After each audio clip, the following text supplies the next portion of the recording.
All right, thanks everyone for joining RevUp Week 11. This is, as you guys know by now, a 12-week program.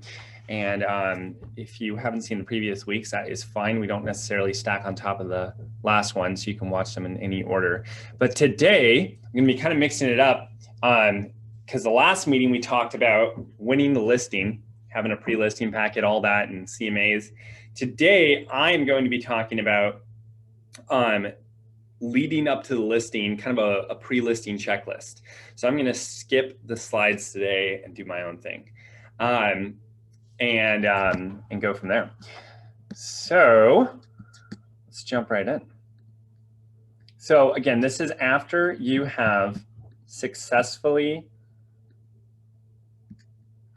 gotten a listing. Okay, so the seller has agreed to list their home with you, and we're going to use an example date. Let's pull up a calendar really quick. Let's speed it up. Let's say they want to list next week. Okay, so let's first talk about best practices for list date. So when you're going to list a home, it's pretty common to be listing a home before the weekend and reviewing offers on Monday or Tuesday following the weekend. This, in my opinion, is far and away the best practice. If you list on a Monday, there's a lot of people who just started working, and there's a lot of people who are waiting for their offer to see if it gets accepted from the previous weekend, right? You're going to get less traction. So I wouldn't list any sooner than Wednesday. In my opinion, best practice is Thursday or Friday. And then you can review offers on Monday or Tuesday. So I literally set that as the expectation up front. In the listing input form, it says, when are you going to review offers? And I say on Monday or Tuesday. In this case, because Memorial Day will be the 31st, we're going to say we're going to review on Tuesday. So this is a hypothetical listing, but I kind of want to just go through the whole process. So you guys are my seller. I'm going to say, awesome, really excited to work with you. So here's the plan. I'm going to go back to my office. I'm going to fill out the listing paperwork, and I'm going to call you and kind of review everything. So we'll go through the listing paperwork in just a minute, but right now I'm explaining to the seller what the process is going to be. So come Thursday, we're going to list the property early in the morning. So because if you list the property on the 27th at 5 p.m., well, by midnight, you're one day on market. But if you list it at 6 a.m. on Friday, because you had it all ready by Wednesday, then you can list it, you get the full day on market, if that makes sense. So ideally, you want to list it in the morning to kind of take advantage of that full day. I'm going to talk to the seller about the timeline for pictures and sign and so on. So if we're listing on the 27th, pictures normally take a full day to get back to you. And when they get back to you, they're going to come that night. So the latest we want to get pictures is on the 25th, which is a Tuesday, right? So if we get pictures on Tuesday, whether it's 8 a.m. or 7 p.m., you're not going to get it back till the 26th at night, most of the time. So I want to get pictures on a Monday or Tuesday. And that means, Mr. Seller, we have 3 days or 4 days to really get your home ready to list. So I had Rachel put this together for me. A common question I get from sellers is, okay, what do I have to do to get the home ready to list? The first answer is nothing, right? You don't have to do anything to get your home ready to list.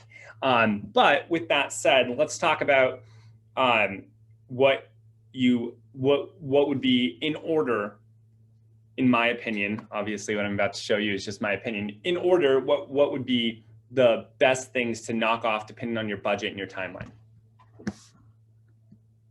So Rachel put this together. This is just my opinion. So step one, if they have no budget at all or very little budget, it's cleaning and decluttering, right? Just get the home as neat and tidy as possible. The sub bullet point there is declutter, right? That doesn't cost you anything. Just work this whole weekend on making the home look neat and tidy. If you can, get it deep clean. Get the carpets cleaned and stretched if there are any, and clean windows. That's obviously best practices, but if nothing else, at least declutter. So if you have a very small budget, a few $100, definitely number one, in my opinion, is clean and declutter. Hey, Isaac. Yes. Just so you guys know, Rachel and I have also made a booklet that you can give to your clients when they are going to list their home. And it's a guide from you that says how to list your home. And it's got all this stuff as well as what to do before pictures and what to do before showing. So if you'd like a personalized version of that, just reach out to Rachel and I, and we can custom create one for you. That's awesome. Will you include that in the follow-up email? Totally. Awesome. So step 2, again, if they have just a little bit of money to spend, fix the broken items, right? Don't worry about updating things, but if you have a faucet that's hanging, you know, that hasn't been working for a while, you've got a hole in the wall, you've got a rip in a carpet, fix the broken items, right? Those are the things that stand out the most to people. Obviously, we're going to get into more things that you can do, but at a minimum, we're going to clean. And then if you have more time and more money, we're going to fix any broken item that you can. I guess I kind of threw 3 into 2, but touch up holes in the wall and paint is really, really important. If they can do that, if you've got big holes in the wall, I mean, it happens all the time. People take down shelves, or if you are like my parents selling their home right now, I was meeting with the real estate broker in Coeur d'Alene who I referred to them, and I was walking through the home with him, and I'm like, yeah, see that hole right there? That's where I threw a chair at my brother. He ducked. Seriously, oh my gosh, that house has been lived in. My parents had 6 kids, and so it was like that home was just crazy. But my step 3 would be touch up paint, you know, fix holes in the wall. It's just such a mental block for people when they're going through a home and it's dirty, and then there's like broken items and holes in the wall and like mismatched paint. So that'd be my step 3. Step 4 is landscaping. Landscaping can be a little or a lot, right? At a minimum, power wash, put some beauty bark in the beds. If they have more of a budget, they can add sod to dirt areas. They can do edging, add some plants, tree trimming. Landscaping would be after you've done those first 3. That'd be my 4th. Step 5 is also step 2. That's my bad, Rachel. I think I probably messed that up. Sorry. So skip step 5. So step 5 is actually step 6 here. That'd be new flooring. If you've already done the paint and the landscaping and everything else we've talked about, and you have more of a budget, flooring is not that expensive. So a lot of people think, oh my gosh, if I were to put all new flooring in my house, that'd be so expensive. Well, just a quick metric. If you put all new engineered laminate in your flooring in your house, it's going to be about $3 a square foot for the product. You can get less. You can go as low as 2. If you go below 2, it's going to be really tacky flooring. And you can go as high as 4, but really that $3 range is all I put in my rentals and everything, and it looks really good. And then installation is about another $3 a square foot. So that's $6 a square foot. So people who are saying, oh my gosh, my house is going to be so expensive to refloor. If you have a 1,500 square foot home at $6 a square foot, that's only $9,000. A lot of money, but a lot of people have $9,000, and it can normally be done really quick. So that's definitely something to consider. And again, I wouldn't do that until I fixed all the broken items. I've done some landscaping and the painting looks good. Sorry guys, this is I sent a bad file to Rachel, so this isn't her fault. This is my fault. Okay, so after we've done all that, if you do have more budget and the time to do it, I would advise them to work on the kitchen. Not necessarily a full kitchen remodel, but again, something that a lot of people think is like extremely expensive can actually be pretty affordable. So you don't have to do a full $20,000 kitchen remodel, but you could, if the cabinets are good, paint the cabinets and get quartz countertop and take off the what's it called? The like laminate countertops. That would not be that expensive. Most kitchens, just doing the countertops is going to be about $3,500 to $6,500, depending on how big it is. If you have a huge island, obviously things like that can change that. But again, that's something most people are like, oh my gosh, that's so expensive. But if you can picture the last home that you did that the kitchen was like ugly, picture that kitchen with painted cabinets, new quartz counter, and new, this is the other huge one that just completely changes it. New, I'm forgetting what they're called. Handles. What are they called?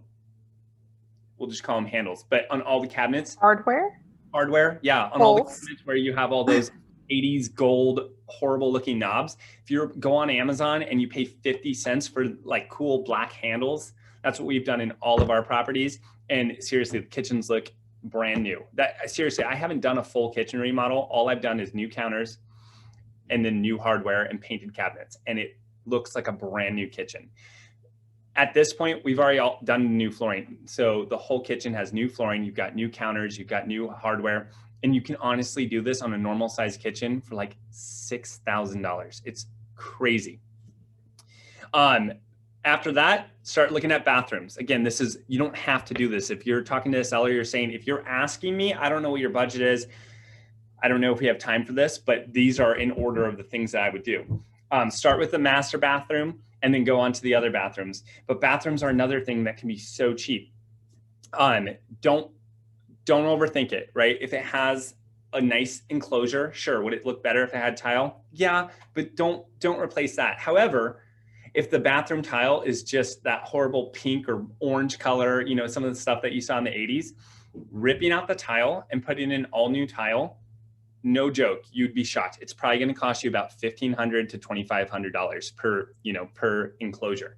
It's crazy how cheap it can be. Another thing that's so easy to do on bathrooms that can just change it would be the vanity. Vanities at Home Depot are $400 to $800, depending on how nice you want to go. And a new vanity with like white cabinets and a little quartz countertop, they completely change how a bathroom looks. And then from there, they can do everything else. Light fixtures is obviously an awesome thing that you can do that can be really cheap. Be careful how you advise this, but the cool thing about light fixtures is anybody can go on YouTube and look up how to replace a light fixture. They don't feel comfortable doing that. I have electricians who will do it for, you know, about $75 an hour because it's not like full electrical work. So feel free to contact me if you have questions about that. I'm going to have Rachel touch this up and we'll send this out too, or maybe we'll incorporate this with what Rachel and Robin already have. But I get this question so often, so I encourage you guys to have something like this on hand, because it's just such a common question that you get from sellers. Like, okay, I've got $5,000. What do I do? Have that answer in your head. So they're not going to be able to do flooring, right? But if somebody has $5,000, they can definitely do landscaping, touch up painting, and fix all broken items and pay for a professional cleaner. If somebody has $20,000, they can probably do all new flooring, everything I already mentioned, and maybe some new light fixtures and stuff, right? So kind of have those in your head. Obviously, totally depends on the house too, right? Maybe they did their kitchen a few years ago and everything looks great, but the master bathroom is horrible. So it's not quite as simple as just going down the list, but this is my opinion of top items where to start. At a minimum though, really encourage them to declutter and clean. You really don't want a house that smells bad, stains all over everything, unless you're going to price it accordingly. Okay, so we've talked about that. They've decided they're just going to do some touch-up stuff over the weekend. We're going to list the home. So from there, what do we want to do? Again, today's Thursday. We're going to list it next Thursday. Step one, I want to schedule the photographer. Photographers are filling up really fast right now. I've been having to go to my backups just to find someone who can be available within a few days. So as early as possible, if you're 3 weeks out, that's fine. Get them scheduled for Monday or Tuesday. Again, we want to do Monday or Tuesday because then you're getting pictures back Tuesday or Wednesday, and then you can list on Thursday. Make sure you schedule that with the seller. Seller should ideally not be there, but you can let the photographer in, be there, get out of their way. One suggestion I have with photography, actually I have a few suggestions with photography. First off, I really, really, really encourage you, don't take the pictures yourself. I know iPhone pictures are really incredible right now, but if you do iPhone pictures, at least pay someone to edit them for you, or use, is it called? Box Brownie. Box Brownie, yeah. Yeah, so Realty One Group partners with Box Brownie, and you get a discounted rate. It's like a couple bucks a photo, and they can really make the pictures look so much better. So at a minimum, if you're going to take iPhone pictures, at least use an editing service so you can make them look better. But I really encourage you to spend $200 on a photographer. Oftentimes it's less, sometimes it's a little more depending on the size of the home. It's your resume, right? If you have a listing next month and they want to see, and they start looking you up and looking at your past listings, and they see you posted on your last listing, iPhone pictures with no editing, it's not good for your resume. I'm less likely to hire you as a listing broker if that is what I see that you do for your listings. So just something to think about. You're also going to have to deal with me being cranky with you because your photos don't fit in the templates we've already created, or nothing drives me more absolutely bonkers than when the top of the house is cut off. Oh my God. Yeah. Just little things that we don't think about. I think about it when I see a bad listing pictures, but when somebody, if my life depended on it and I had to go take pictures of a home tomorrow, gosh, I wouldn't even think of things like that. I mean, I guess I would think of it when I took it home and started looking at the picture. It'd be like, oh, that was a bad picture. But it's like, I'm not a photographer, so why am I going to pretend like I am? Anyways, $200 is a really small cost to pay. Another thing to consider, it's not that much money. I think one photographer I use, she charges, I think, $450 for full pictures, drone photography, and a Matterport virtual tour. If you haven't seen a Matterport virtual tour, it's incredible. It's a full walkthrough. They have a 3D camera that they put like every 5 feet, and it takes 360 photos that go up and down. And so people who are not able to see the home in person, they can really feel like they're seeing the home. They're incredible. You should really look them up. The other cool thing that a Matterport does is it gives you a layout of the home with square footage and everything. So people can be like, oh, that's how big the bedroom is. That's how big the bathroom is. Someone sees a home and they're looking at 8 homes and they go back to look at it online. They can be like, oh yeah, I remember I loved that living room and I loved how spacious it was. Those are all things that pictures don't necessarily tell. So I really would encourage you to consider biting the bullet and spending about $450 on the Matterport with the photos.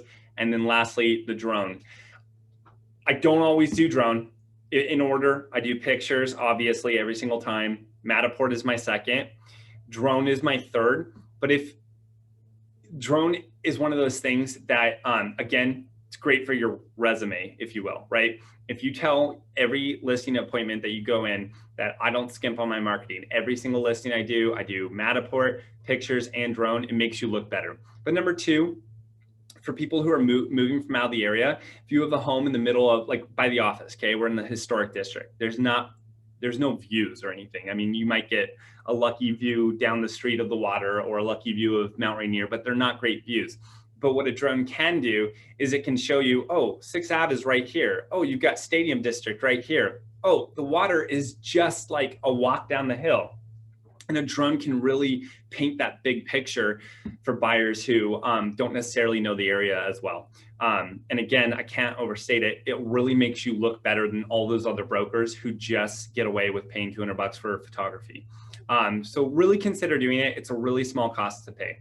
I just sent you Michelle Goen's example of her Matterport tour. If you want to show it, I sent it to you via text. I don't see From it. Alberto. Did you send it my email? No, I sent it to you via text message. Okay. There we go. Yeah, that's awesome. Thanks, Robin. I'm going to share my screen. Yeah. So what Michelle does is she hides a little black stuffed animal cat named Fizbo, and she hides him in the house, and then she shares her Matterport tour, and she says $25 gift card to anyone who can find Fizbo. That is such an awesome idea. So this is what the Matterport does. It gives you this full layout of the home. It's awesome. It's so, so cool. You can also go right over here and go floor selector, click on all floors, and then I can click on second floor and it will just zoom into the second floor. I can go view floor plan and it shows me the overview. Again, this just helps people see, oh, wow, that's awesome. I can see, I went through 8 homes that day, but now I can remember the home. Go down to floor 1. Here's the living room with the open concept to the kitchen. It's just awesome. So really consider doing this. And then once you're inside, all they have to do is just click to be in different areas. Also, I've heard it's really cool to look at Matterports on virtual reality headsets. I haven't done that, but I've heard it's pretty awesome because you can. Oh, that sounds so cool. I know, wouldn't that be awesome? I've often thought that'd be like such an awesome thing to do if you had like a buyer who wasn't in the area, who who is like, you know, in that high range, to buy them a VR system. I know this is crazy. I've never done this, but I've thought about it. Like, let's say you have a 1.5 million buyer. Most homes in that range, they have Matterports. And so if you were to send them a VR system, it's like $400. They get that in the mail and you're like, let's go look at some homes. Instead of on FaceTime, let me send this to you. And then if you want to see it, we'll go FaceTime. That would blow my mind if somebody did that for me. So it's also, I'm super nostalgic. So as a seller, I would love to have like a walkthrough of what my home looked like or my previous home. That is a great point. I have sellers all the time who appreciate this more than buyers. They're like, oh my gosh, this is so cool. It really, you know, this will be great to keep. So thank you for sharing that, Robin. You guys didn't know I was sentimental though, did you? I had no idea. Okay, so we've scheduled the photography for Tuesday. One thing that people often forget until the day they're listing, they go, oh my gosh, the sign. Okay, so you want to, again, early on, schedule the sign to go up. I don't know about you, but I do not like digging holes and trying to put a wood post in the ground and then try and make it so it's straight. So I always pay $30 to $40. It depends on the company. I will send you guys this app in the follow-up email. What's it called? It's called Upsign Down, and it's an app, and they have 3 different sign companies that are local in this area, and it seriously takes me 5 minutes. I go order a post. I'm gonna do it right now. I go order a post, request a sign post installation. They're gonna give you 2 options. So you pick the address and you say, what kind of post do you want? So there's 2 options. Well, there's multiple options of style, but there's 2 options. You can have a no dig post, which can go up the next day. And that's one that it doesn't look as nice. It's plastic. It's like PVC, and they hammer a stake into the ground and they stick it in. It kind of looks cheap, but if you're in a hurry and you can't wait for the wood post, then you can do that. And the reason you have to wait for the wood post is they have to call the utility company and find out where they can dig if it's a wood post, which takes about a week, give or take, maybe a little less. So in this case, we're ahead of the game. We're listing next Thursday. I'm going to order a wood post. It's the same price, I believe. If not, it's a few bucks difference. And I'm going to order that to go up on Thursday. Common question: can I put the sign up the day before? The correct answer is no. You can't put a sign post up or lockbox on or sign up until it is actually listed. With that said, people do it all the time. At least if you have the sign post go up on Wednesday, at least don't hang your sign up until Thursday when you actually list it, because it is a Northwest MLS violation. Marketing. Also, I would like to remind you guys, another really common MLS violation: you cannot have your sign in your MLS photos. You can on your personal marketing, but on the MLS, you cannot have a listing sign in your photos. So if you're buying individually taken photos from a photographer, make sure to get one without your sign for your primary photo. And if you already have the sign post up, which you probably wouldn't, just take down the sign, because the sign post could be up. You just can't have your sign. Does that make sense? So I've done that once before, where the signpost company came out a day early when we were doing pictures. So I took off my sign, they took pictures, I put the sign back up. It's not hard. If you don't already have your own lockbox or your own sign, call the office, whether it's Andrew, Robin, Rachel, or myself, and we can get you set up with a lockbox or an office sign. I really encourage you to invest in a sign or 2 so that you have it when you have a listing, because what happens is if somebody calls the sign, it goes to the office, and then we were like, oh yeah, here's the broker's number and all that. But then oftentimes those buyers are in front of the home right now and want to speak to the listing broker right now. So you really want your sign up there with your name and your phone number so people get directly to you. So I really encourage you to do that. They're like, if you buy one sign, meaning not getting a bulk price, I doubt you're going to pay more than like $90. So it's not cheap, but it's also not that expensive. Lockboxes are $120, by the way. So if you have questions about getting those, I can also help you with that. We also Rachel, Rachel also recently reached out. So we have a lot of sign vendors right now. Christy Hall, her dad is a vendor. We've got Infinity Signs in Lakewood, Fast Signs in Fife, which are by far the most expensive, and then D Signs as well. Yep. Yeah, feel free to reach out to Rachel, Robin, or myself, and we can tell you our experience with different sign companies. We might be able to save you some money, save you some time. And Robin and Rachel are always happy to help you with design if you need help with it. If you are someone that likes to do your own design, that's totally fine. Just make sure you send it to Robin for approval, because if there's a brand violation on it, again, we're not micromanaging. We do it because we want to save you from a fine from the Department of Licensing. Or Realty One Group Corporate also has brand standards that if they're not met, you're gonna have to redo your sign. So definitely send it to us beforehand. Okay, I'm going to show you guys how to create a transaction on Transaction Desk. So at this point, we've ordered the sign. We have ordered the photography. The seller's working on cleaning, doing some landscaping, and we're all set to go to pictures on Tuesday. So now I want to work on the listing paperwork. So I'm in Transaction Desk. From here, you're inside the Northwest MLS, and you click right up here, Transaction Desk. Unlike when you're writing an offer on the home and you click right here to write an offer, you don't start in Matrix. You start in Transaction Desk with a listing. So we're going to click Create a Transaction. The way I title the way I differentiate my transactions is I do the last name of my client followed by the street address. So I'm going to list my home, let's say 1701 South 35th Street. The reason I do that is when you have a lot of transactions and you want to go back and search for one, I can, if I remember my seller's last name or their address, I can search by either and find it. That's been my best practice. Okay, these are templates provided by the office. So what you want to do is standard residential listing. If you're at the Gig Harbor office, standard residential listing, Gig Harbor. Import the data from Realist, again, not Matrix because it's obviously not listed. What county is this in? Pierce. And then you're going to need the tax ID. So we're going to go into Realist. I think you all know how to get to Realist. It's this button right up here. And in Realist, I'm going to type in the address. Oops.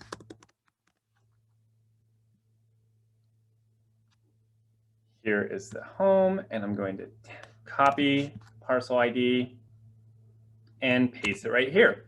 And then I am the listing broker. So I'm going to leave that as right there. I'm going to click create. Oh, and I had the box checked for use the wizard. The wizard will help guide you down the yellow brick road. That wasn't even funny. Okay. So it was kind of funny. And also the wizard is the best time saver. Oh yeah, it's awesome. Okay, so it's going to input a lot of the information for you, the year built and all that, because it grabbed that from public record. Let's say we have talked about pricing, but we'll talk about, well, actually last week we talked all about how to talk about pricing and CMAs with the seller. So if you haven't seen it, go back to week 10 of RevUP. That's where we discussed that. So let's say we agreed that we're going to list this home at $449,950. We don't know the purchase price. The selling office commission is going to be 2.5%, and we're going to move on.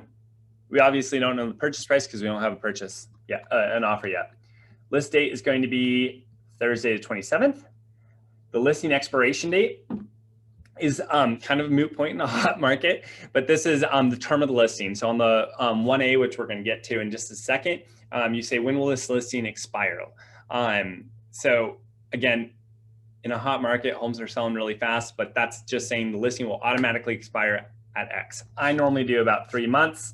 And yeah, not too much more psychology behind that. And again, we don't have a purchase sale agreement or anything here yet because we don't have any offers. Now we're going to add, you can add the client's information. They already have the seller's information right here, but it won't have the seller's email. So you'll add the seller's email. We're going to click next. Okay, now we have standard forms. I'm going to skip that for now, and I'll explain why in just a second. And these are the documents, which is where non-forms go, such as the legal description and the disclosure bundle. Okay, so now we're done. We have our sellers in, and we're going to go to the forms.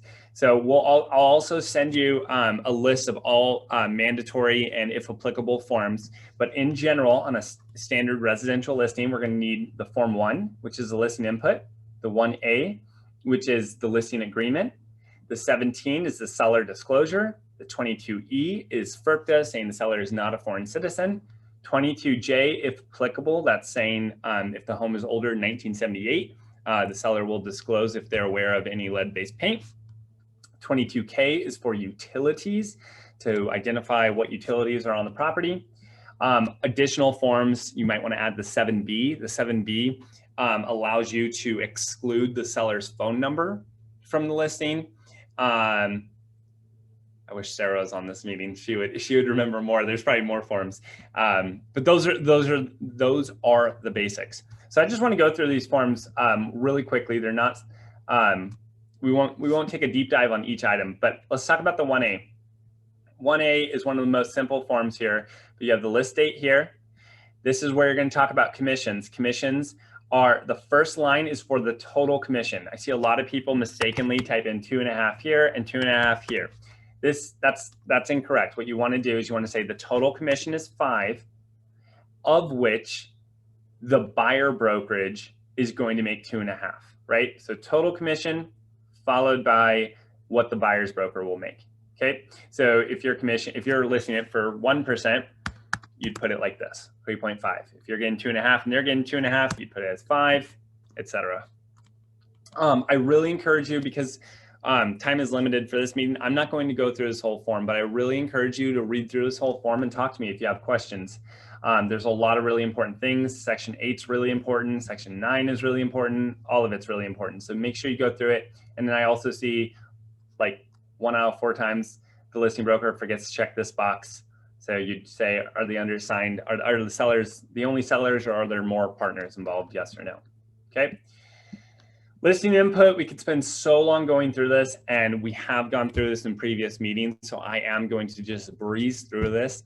And if you would like to watch that video, please reach out to Rachel and she can send you a video from when we really dove through all this paperwork. But most of it is pretty self-explanatory. You have the address information, list price, list date, expiration date. We're going to order preliminary title. FERPTA withholding required. Is the seller a foreign citizen? No. This is where I was talking about the review date. Seller will review on an offer review date. I really encourage you guys to always use an offer review date. Almost always, like very few exceptions. Feel free to call me if you want to discuss that a little more. Anyways, lots of information here. If you have a co-listing broker, you would add them here. This is where you add the virtual tours and so on. Don't feel like you have to have all this information off the top of your head. Do your best to fill this out. And then when you call the seller after you've filled everything out as best you can, then have notes as to what you have questions about. You know, you won't always remember everything from the site. Like, was there a, was the backyard fenced fully, or was it fenced partially, right? So you don't have to know all that off the top of your head. You've maybe only been to the home once or twice. But just do your best to fill this out as best you can. If you have questions about how to fill this out, feel free to call me. And then don't hesitate to ask the seller when you have questions. Don't just guess. Make sure if you put something in here, you actually know that you're correct. One thing I do want to cover, if Isaac? you have, what was that? Is this something where, would you maybe fill this out at the same time that they're doing the Form 17? Potentially. So how I do it is I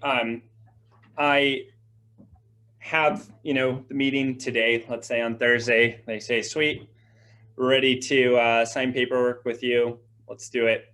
So I fill out all the paperwork as best I can. I go back to the office. I pretty much immediately, if I didn't already have the Form 1A with me, I send them the Form 1A. I fill it out. We've already talked about commission, right? You can't pre-fill in commissions until you have a conversation with them, but they've already agreed to list it for 5%. And I'm right away, as soon as I fill it out, I'm gonna select this and I'm going to send it to them to sign. All three of us sign it, the listing broker and the sellers, okay? After I send that out for signing, I'm going to go to the Form 17. And at my listing appointment, I have explained, hey, I'm going to fill out the paperwork as best I can. The one form I can't fill out is Form 17. This is a seller disclosure, and at the very top, it specifically states nobody but the seller can fill this out. And so they're going to fill this out as best they can. And if they have questions, they can let me know. So I've already prepared them for that. And what I'm going to do is I'm going to select the Form 17. click the basket up here, and then send it via email right here. Type in their email, and then I'm going to say send as a link and allow them to edit the form. So you have to have an expiration date for when they can't edit the form, so pick whatever. But you'll just put in their email, put in their name, and send that out. Then they'll get a link, and the link will show them the Form 17 and allow them, just as if they were on your transaction desk, allow them to just go click through it. Just a reminder with the Form 17, super important. It also says up here, this form must be completed. So if anything is not applicable, you have to select not applicable. You can't just leave it blank. It's really, really important. It's important because if you don't submit a completed Form 17, then the buyer can back out at any time. So you don't want to give any get out of jail free card. Okay. So to answer your question, now, Robin, I've sent them the 1A, they're locked in with the listing agreement. They signed that, we're good. I've sent them the 17, and now they're going to let me know, hey, we finished the 17. And what I'm going to do is I'm going to go through the 17, see if they missed anything, call them up, tell them, hey, you missed this box, make sure you check that. Another really important one on the Form 17, there's certain items that have an asterisk by them, and the asterisk items have to be elaborated on right here. This is the bottom of page 5 of the Form 17. Okay, so it says, like, has any remodels been done in the home? If you click yes, you have to explain what remodels were done and so on. After that, or during that conversation, I'm going to go through listing input with them. I'm going to say, hey, I filled out listing input. I just have a few questions. You know, can you remind me where your water heater is? Is it gas or electric? You know, things that you missed when you first walked through the home. After you get all that information, we can fill out the rest of these. For the most part, you can also ask them about utilities. Hey, can you confirm what are the utility companies for this property? We've already disclosed that they're not a foreign citizen, so this form's really easy. I'm the seller at this property. I am not a non-resident alien. They don't put in there, it says right here, don't put in your social security number. That will be done at closing. So that's a really easy form. And then you've also asked them about 22J. Do they know of any lead-based paint? And the answer is going to be no, most likely. And then they'll sign this. Okay, so we've done all the paperwork now. And then just really simply, they've already signed the 1A, but I'm going to send them all this paperwork to sign, same way as I did the last one, right? One thing I skipped that I should have done up front, and I apologize for missing this. I am, at the same time that I send them the 1A, I'm going to send them the disclosure bundle. The disclosure bundle is something we've put together that we require everybody to send their clients. This has all the disclosures that are required, such as the law of agency, and some that aren't required, but we highly advise sending it to them. So you have your client sign here, and then it has all the documents attached. It's such a great CYA document. I don't see any point in not sending this all to your clients. You can just tell them, blame it on me. Say, hey, my brokerage requires me to send this to you. It's just a disclosure. Okay, so now we've gone through the paperwork. We've sent it all out for signing. Now I want to order the legal. I want to get title started. So if you haven't already connected with a title rep, I would encourage you to talk to different title companies, whether it's Fidelity, WFG, Chicago Title. There's so many great companies out there. And if you want me to introduce you to any of them, I'd be happy to do that. They're great people to go to when you have questions. If you want to order postcards, they have great programs to do that through, and they help you order contacts to send postcards to. Anyways, make a connection on a side note. But when the time comes to list a home, as soon as possible, you want to call up your title rep and say, hey, I've got a listing coming up at 1701 South 35th Street. I want to order title. They'll know exactly what that means, and they're going to send you a title package. And in that title package, they're going to have the legal Exhibit A. The Exhibit A has to also be signed by the sellers and buyers. So I get that signed ahead of time and upload that to supplements. Isaac?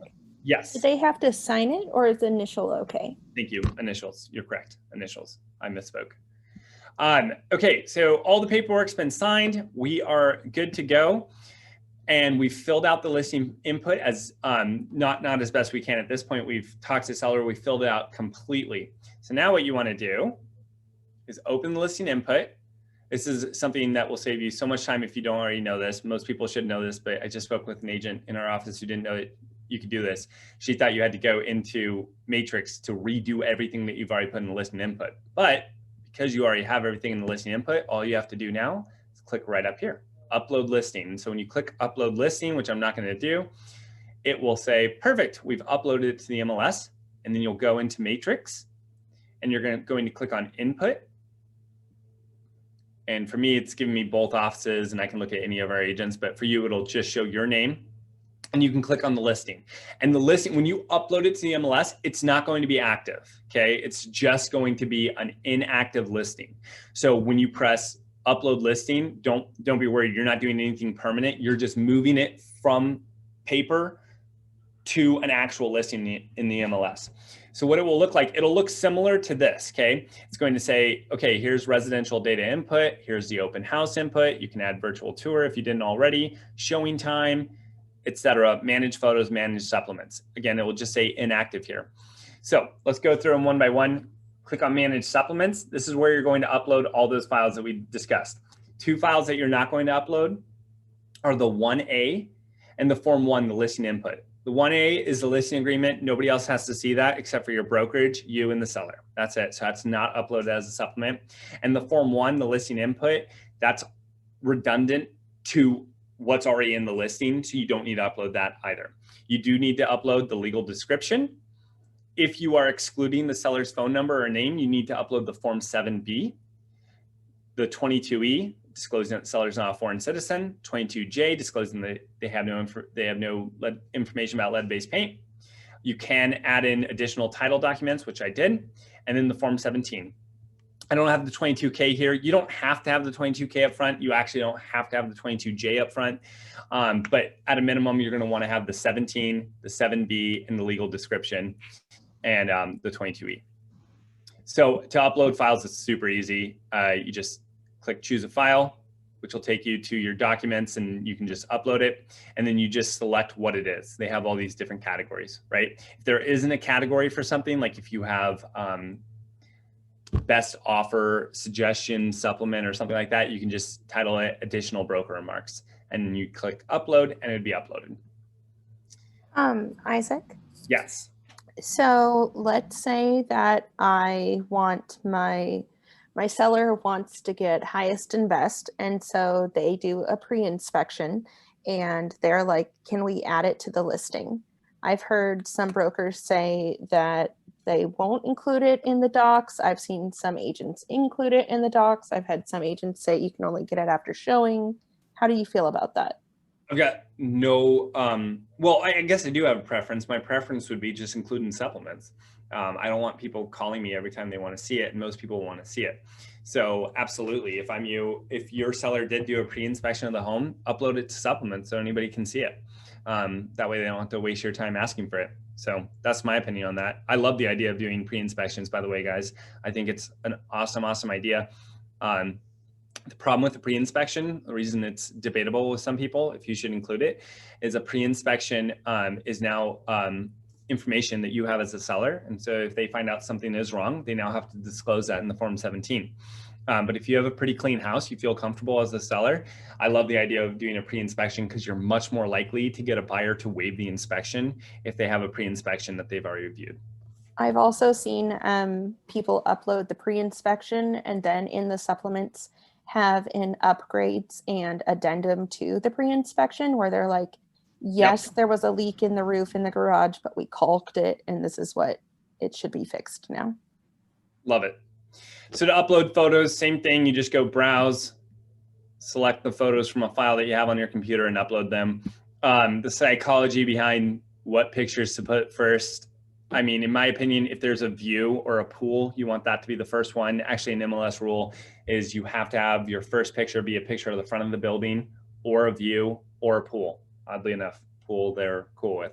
I don't think there's an except. Oh, there is. Actually, if it's a condo, you can do whatever you want. New construction can be a vacant lot. Right. That would make sense on new construction too. So first picture is going to be a view or a pool or the front of the house. And then you kind of want, in my opinion, you want your pictures to be as if you were walking through the home.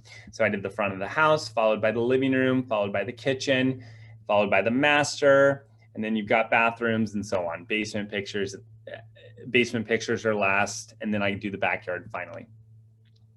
Don't feel like you have to include every picture. In fact, almost always you probably shouldn't. There's a picture of a laundry room that has soap dripping from the shelf above. Probably shouldn't include it. If it's a really nice laundry room, okay, great, include it. But you don't have to have pictures of everything. If they have a picture of the coat closet, which I don't know why photographers even take pictures of that, you don't need that, right? So just think like a buyer. What type of pictures really help sell a property? Okay, so we've uploaded pictures. Now, all the final steps are you're going to, if there's open houses, you can put open houses in here. Showing time you won't be able to do until you go active, so I'll show you guys that last. But last but not least, now let's say it's Thursday, the pictures are up, we've uploaded the supplements, they've signed everything, we have the signpost up. Now I'm going to click on residential data input, and this is really important. I'm going to go through every line again. I know it's everything that we've already put over here, so it should all be perfect, but don't go too fast on this. Just double check everything. One common mistake that I've made one time, and I won't make it again, your list date right here, it's not letting me change it obviously because this home's already listed, but let's say we wanted to list on that Thursday the 27th, but then we were delayed a following week. If I had the list date as the 27th and then I pressed active that day, but that day was actually a week later, they're going to say from the day one that I push it that I'm 7 days on market, which is not good. So make sure you double check the list date. But again, we're just going to go through and just double check each item. And then when we're done, we're going to click submit listing and it's going to be active. Okay. So now the property is active. One thing you cannot do until it is active, it literally won't let you, is set up showing time. So let's go back to my initial conversation with the seller. I've talked to them about items to repair and talked to them about the paperwork that's coming and so on. I want to talk to them about showings. So most of the time sellers are going to ask you like, hey, what's the best practice for showing my home? The quick answer is the best way to show a home, the best way for a home to be presented on the MLS is a vacant home. So if it's not vacant, if the sellers still live there, try and make it as available as possible. The best answer is go out of town that weekend. If possible, that is awesome. It's so great when you're able to get your sellers to leave town because then people can go see it anytime. They don't have to worry about scheduling it with the seller. The next best option would be have the seller agree that between 10 and 7 or whatever, it's automatic approval on showing time. So let me show you what I mean by that. So you click on showing time and you click configure the listing. And then this tells you how to do it. So we're allowing in-person and virtual appointments. I don't know why you would do virtual only or in-person only. Courtesy call and go and show. That's what I mean by that. So you'd say all they have to do is just schedule it on showing time and it will automatically be approved. They don't have to wait for the seller to say, yeah, that's good. And then maybe they've changed their mind at that point. Obviously, the least attractive option is this one, appointment required, where they say, hey, we want to see it tomorrow at 1 o'clock. And then they just wait for your seller to say yes or no. And if your seller waits 2 hours, maybe they've already filled that time. Now they don't want to see it anymore. So that's just best practice there. You can put in the additional information here. So if you want your seller to be informed every time somebody schedules a showing, you can add them, or if they have to approve it, you can add them. And then it will say they can approve it via text or email or phone call. Anyways, it's a pretty self-explanatory way of filling this out, but this is, you can also put, how long can their maximum showing be? I always do 30 minutes. People should not need more than 30 minutes to view a home. Anyways, this is pretty self-explanatory how to fill this out, but you have to do this after it goes active. If you don't do this, people won't be able to schedule a showing. So I really encourage you to do that. Hey, Isaac. Yes. So that 30-minute maximum appointment length, is that something that you can adjust or deal with if someone's like, I want to go in for an hour or 2 hours to do a pre-inspection? Would they book like 3 appointments, or can you extend one for them? You can change it for that. If somebody wants to do a pre-inspection, you can either book it yourself for them and override that. But I just kind of take that case by case, or you could just, for a short period of time, change it 2 hours. I've also seen people say in the broker remarks, pre-inspections will be, pre-inspections may be occurring during your showings. And they just, and other buyers have to deal with that. That's up to you to decide. But yeah, you can just override it. Okay, cool. And then if it's a giant listing like Craig's, 45 minutes is probably okay. Yeah, yeah, Like absolutely. that luxury property, I did a walkthrough of it, like a live Facebook tour, and I think it still took me like 45 minutes. Yeah, I mean, man, I don't know. I don't think it should ever take someone more than 30 minutes, but maybe, yeah. On a huge listing, you might want to do 45 minutes or an hour. Yeah, you're going to have less buyers at that point, so that's probably not a bad idea. Last but not least, another thing that people forget all the time, once you go active, right here, you say assign a super key box. I'm not going to click it because I don't want to mess with it, but it's really simple. When you click it, it's going to say what's your key box number, what's your key box code, and it will assign it to the listing. And why that's so important is because then you can go a day or two or three or four after the listing, and you can click right here, view super showing activity, and you can see everyone who has viewed the home, exactly what day and what time they viewed the home, their company, their name, their phone number, etc. So really important not to forget that step. And that's it, guys. That is the step-by-step process for when you have them agree to list a home to when it is time to list a home. I actually want to review my notes to make sure I'm not forgetting something. So bear with me here. While I'm looking at my notes, Robin, I'm going to totally put you on the spot here. How do you feel about next Tuesday? And if you can't do next Tuesday, then we'll replace next RevUP with this, doing a meeting on how to market a listing, like best practices from flyers to potential just listed postcards to door knocking neighbors. Yeah. Are you good next Tuesday at 1 to do that? Heck yes. Rachel and I have a bunch of stuff that we can share with folks too. Yep, I love it. So that'll be next Tuesday, because obviously getting the property listed on the MLS is important. Everything we just mentioned, you got to remember all those steps. You really can't forget one of them. If you forget any of these steps, it can really cause a delay, or it can make you look bad, if you don't have showing time set up or things like that. But next step is marketing. And then next week, we are supposed to do week 12 of RevUp, but what I'm actually going to do is reviewing offers. We're going to do a whole Thursday meeting on how to review offers and how to compare and contrast them, and what I do when I get 10 offers in, and how I kind of differentiate and help advise my seller on picking the best offer. So that'll be good. And then maybe we'll put these all in a package together, so when people want to see a full start to finish how to list a home and sell a home, they can get this. Okay, I did find something I missed. SkySlope. Once you have all the listing paperwork signed, you want to start a file in SkySlope. Sarah's done a video on that. If you have any questions about starting a listing in SkySlope, talk to Sarah, but make sure you upload your files to SkySlope. Technically, they have to be uploaded within 48 hours of listing the home. I didn't mention this because this is optional. We're going to talk about this on Tuesday, actually, but Robin, if you are writing notes, let's talk about feature cards on Tuesday. I love feature cards, but feature cards are where you highlight specific things that maybe people might miss. Hey, brand new water heater, or kitchen remodeled 2 years ago. Little things like that that make a buyer go, oh, that's awesome. I wouldn't have known that. I think that's a great idea. And also, I think something that we can talk about is if you do have a listing, that disclosure that we made about accepting Dear Seller letters. Yeah. Do you want to talk about it now, are you saying? Yeah. Why don't we talk about the reason, I'm going to put that next Thursday, because that's when I'm going to be reviewing offers. Okay, perfect. We'll talk about those next Thursday. But yeah, I just went through all my notes. That's everything, guys. I know it might sound simple. It is simple. But my best encouragement would be take the document that Rachel and Robin are going to send you after this meeting and print it out and put it on your wall when you have a listing coming up, and check things off as you do it. And just make sure you check everything off the list. If you're not going to do something like feature cards, check it off the list. So by the end of it, when you go to list your home, you can look at that list and you'll see a bunch of red lines showing that you did every little thing.